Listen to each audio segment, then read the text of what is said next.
അള്ളാഹ് നമ്മളെ സഹായിക്കോളും. നമ്മൾ അള്ളാഹുവിനെ കാര്യം ഏൽപ്പിച്ച അപ്പം ഉറപ്പായിട്ട് നമുക്ക് നടത്തി തരും. നിങ്ങൾ കടപ്പുറത്ത് പോയി നോക്കിക്കേ. കടപ്പുറത്ത് പോയി നിൽക്കുമ്പോൾ ഇങ്ങനെ കടലിൻ്റെ എതിരെ ഇങ്ങനെ കടലിൻ്റെ ഉള്ളിലേക്ക് പറവകൾ ഇങ്ങനെ പറന്നു പോവാം. എവിടെ പോന്നെയാ? ഭക്ഷണം തേടി പോന്നെയാ. കടലിലെവിടെ അപ്പോൾ പോണേ? കരയിലല്ലേ ഭക്ഷണം കഴിക്കുന്നത്. കരയിലിങ്ങനെ പറവകളും പറന്ന് നടന്ന് ഭക്ഷണം കഴിക്കുന്നു. ഈ കടലിൽ പോകുന്ന എവിടാ? അങ്ങനെ പറന്ന് പറന്ന് കടലിലേക്ക് പോകുമ്പോൾ വലിയ വലിയ മീനുകൾ, ചെറിയ മീനുകളെ പിടിച്ച് കഴിച്ചിട്ട് അതിൻ്റെ പല്ലിൻ്റെ ഇടയിൽ മാംസം കയറി ഇങ്ങനെ ഇരിക്കുക.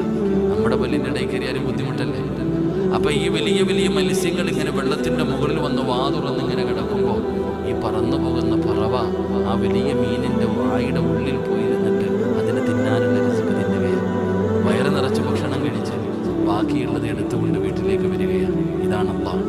തരാൻ അള്ളാഹു ഉദ്ദേശിച്ചാൽ ധനവിധങ്ങൾ പറഞ്ഞത് നീ ഉദ്ദേശിക്കാത്ത രീതിയിലുള്ള അള്ളാഹു നിനക്ക് രസിക്ക് തരും. അള്ളാഹു നമുക്ക് നൽകുമാറാകട്ടെ.